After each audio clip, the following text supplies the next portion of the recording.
Alhamdulillah. Mes honorables frères et sœurs, message à toutes celles et ceux qui ont été trop négligents pendant ce début du Ramadan, à toutes celles et ceux qui n'ont pas senti un changement dans leur comportement, dans leur relation avec Allah subhanahu wa ta'ala. Ils n'ont pas vu d'évolution dans leurs actes d'adoration.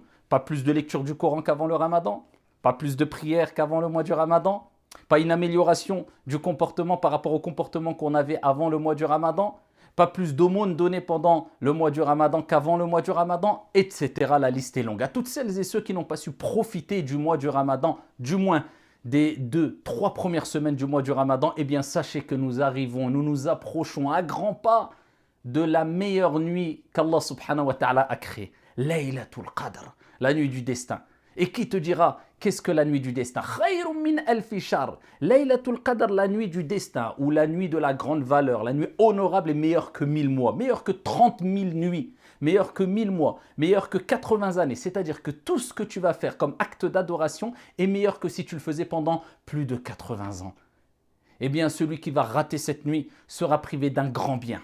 C'est pour cela, Yuhal Akhyar, qu'il faut retrousser ses manches. Le prophète sallallahu alayhi wa sallam, lorsque venaient les 10 dernières nuits du mois du Ramadan, comme Aïcha, notre mère radiyallahu anha wa ardaha, nous l'a dit, il serrait son izar, son pagne. C'est une image, comme on dit certains savants, comme si nous disions maintenant, aujourd'hui, il retroussait ses manches.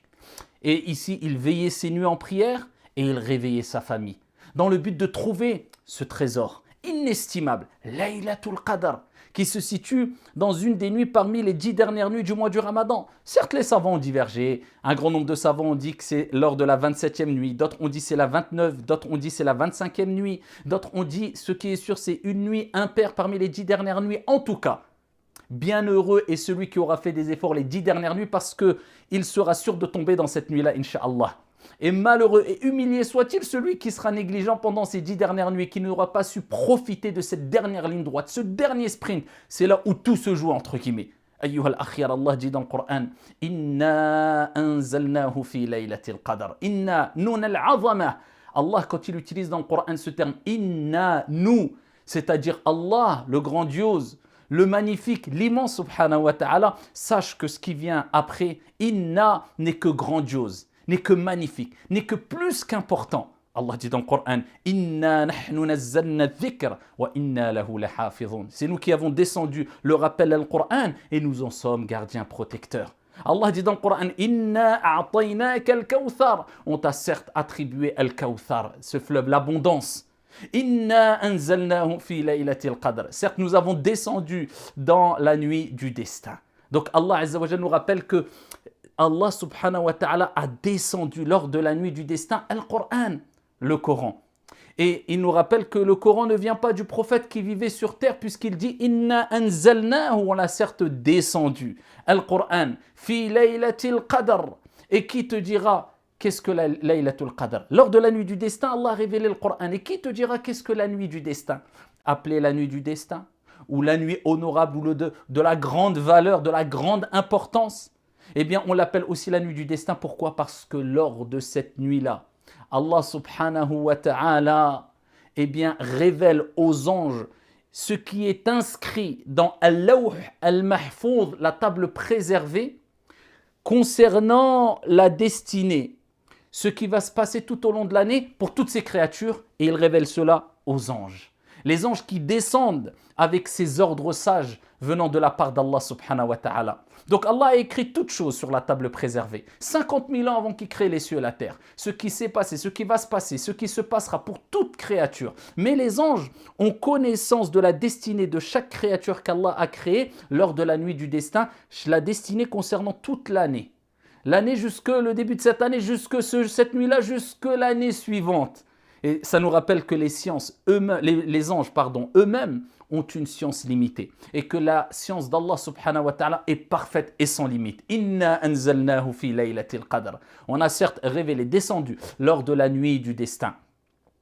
Al-Qur'an, dans un autre verset, Allah Azza wa Jalla, il dit Fiha yufraqu kullu amrin hakim. Lors de cette nuit-là, eh bien, est destiné tout ordre sage. Inna anzalnahu fi laylatil qadr. Wa ma adraka ma laylatul qadr. Et qui te dira qu'est-ce que la nuit du destin? Laylatul qadr khayrun min alfi shahr. Cette nuit-là est meilleure que 1000 mois. Tanazzalul malaikatu war ruhu fiha bi idhni rabbihim min kulli amr. Les anges descendent. Et avec eux, Jibril alayhi salam. Les anges descendent, ainsi que l'esprit. Beaucoup d'exégètes ont dit l'esprit, c'est l'ange Michael, l'ange Jibril, Gabriel alayhi salam, lui-même qui descend. Avec une grande quantité d'anges sur la terre. Le prophète alayhi salatu wassalam nous dit, comme il est relaté dans le hadith rapporté par Ahmed et d'autres, cette nuit-là, il y a sur la terre plus d'anges qu'il n'y a de cailloux sur la terre.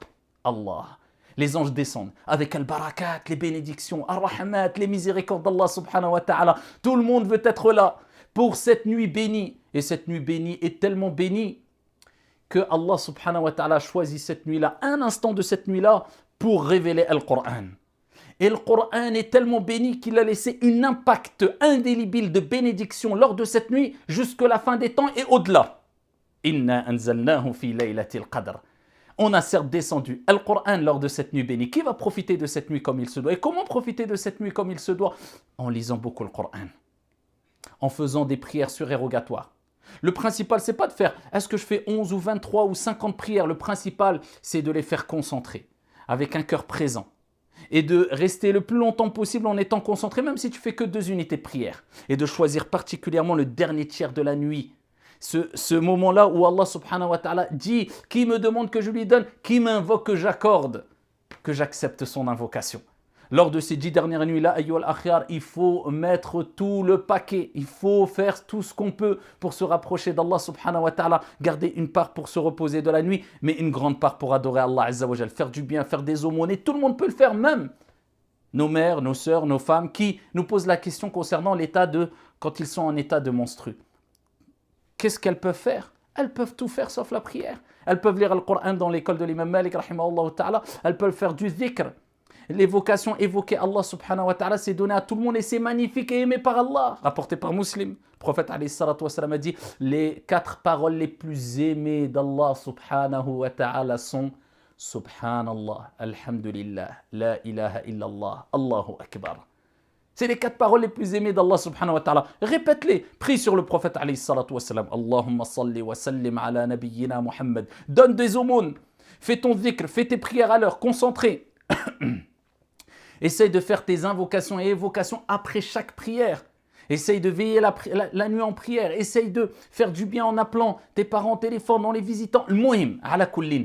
Tout peut être fait, insha'Allah ta'ala. Tout ce qui plaît à Allah subhanahu wa ta'ala et qui te rapproche d'Allah azza wa jal. Et le champ est très large. Pendant cette nuit-là, ayyuhal akhyar, il faut savoir que tout ce que vous allez faire est multiplié et meilleur que 1000 mois. Donc à vous de réfléchir, à vous d'être intelligent, à vous d'investir dans ce qu'il y a, de meilleur, insha'Allah ta'ala. Et Aïcha radiyallahu anha wa ardaha a dit, Ya Rasulallah, si je suis pas dans une nuit qui est la nuit du destin, Laylatul Qadr, que dois-je dire? Et voilà, le prophète nous a rappelé quelle est la meilleure des invocations à dire. Et il dit, dis, Allahumma, innaka afouun, tuhibbul afwa fa'afu anni. Oh Allah, tu es le grand pardonneur, tu aimes pardonner, pardonne-moi. C'est comme si on disait, Ya Allah, c'est une nuit bénie, où les actions qu'on va faire, si minimes soient-ils, sont meilleures que les actions qu'on va faire pendant 80 ans. Donc c'est énorme. Mais Ya Allah, on ne pourra rentrer au paradis que par ta miséricorde et si tu nous pardonnes. Ya Allah, nous ne sommes rien si tu ne nous pardonnes pas. Ya Allah, peu importe ce qu'on a fait, on ne t'a pas adoré à ta juste valeur. Ya Allah, pardonne-nous. Tu es le grand pardonneur, tu aimes pardonner. Ya Allah, pardonne-nous. Allahumma, innaka afouun, tuhibbul afwa fa'afu anni. Voilà ce qu'il faut dire. Et répéter lors de ces 10 dernières nuits particulièrement, sans oublier que le prophète a dit, Man la yaghfir la yughfar. Celui qui ne pardonne pas, on ne lui pardonnera pas. Donc si tu veux que Dieu te pardonne, apprends à pardonner. Pendant Ramadan et en dehors du Ramadan, mais particulièrement lors de ces 10 dernières nuits. Pardonne à ceux qui t'ont fait du mal. Pardonne à ceux qui ont été injustes. Pardonne. Allah t'élèvera. Man tawada'a lillahi rafa'a. Celui qui agit avec humilité vis-à-vis de Dieu, se rabaisse pour Dieu, Dieu ne fera que l'élever. Et parfume ta bouche avec du dhikr. Et regardez le prophète sallallahu alayhi wa sallam ce qu'il nous dit. Il nous rappelle qu'Allah azza wa jal a dit que la mauvaise haleine du jeûneur est plus agréable auprès de lui, auprès d'Allah subhanahu wa ta'ala, que le musc, l'odeur du musc. Ça, c'est ce qui sort de notre bouche et qui est désagréable de manière naturelle, bien sûr, pendant Ramadan. Que dire de celui qui va parfumer sa bouche avec du dhikr pendant le mois du Ramadan? Allah. Subhanallah, Alhamdulillah, La ilaha illallah, Allahu Akbar. Multipliez le dhikr pendant ces 10 dernières nuits. Multipliez les bonnes actions pendant ces 10 dernières nuits. Relevez les manches et mettez le paquet. Wallahu a'lam wa barakallahu fina wa fikum. Wassalamu alaikum.